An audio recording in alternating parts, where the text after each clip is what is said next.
Hey guys, and welcome to the Akinon's YouTube channel. Have you ever used list comprehensions? Well, if you are using list comprehension to generate your data, I have something interesting to tell you. You can save a lot of memory using generators. So let's understand this quick example. So I've created a list comprehension that simply appends x for the x in the range 1 to 20,000, and that is present inside the variable data.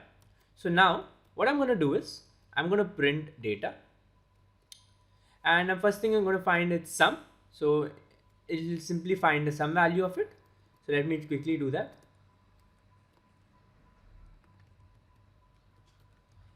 And as you can see, the sum comes up to a big total. Now is where I'm going to make use of our generators. So let me quickly just comment this code. And now let me just create another variable called name data. And instead of using the square brackets, I'm going to use the parentheses and absolutely write the same code. X for x in range 1 comma 20,000.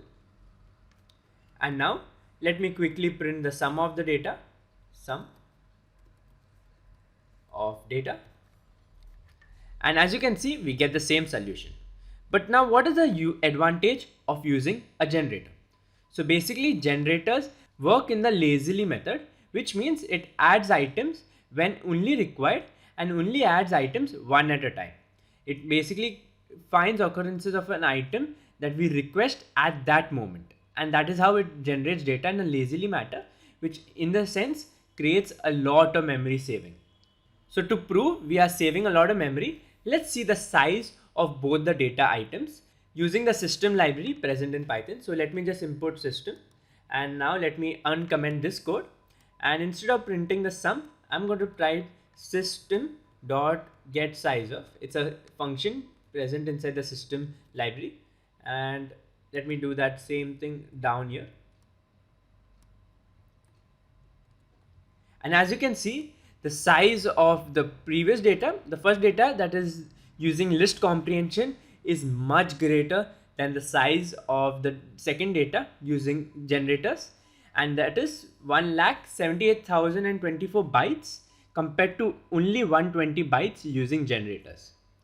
So here you can see generators are so useful when we want to save memory using quick operations in list comprehensions. So today you will use generator in your next coding project to save memory.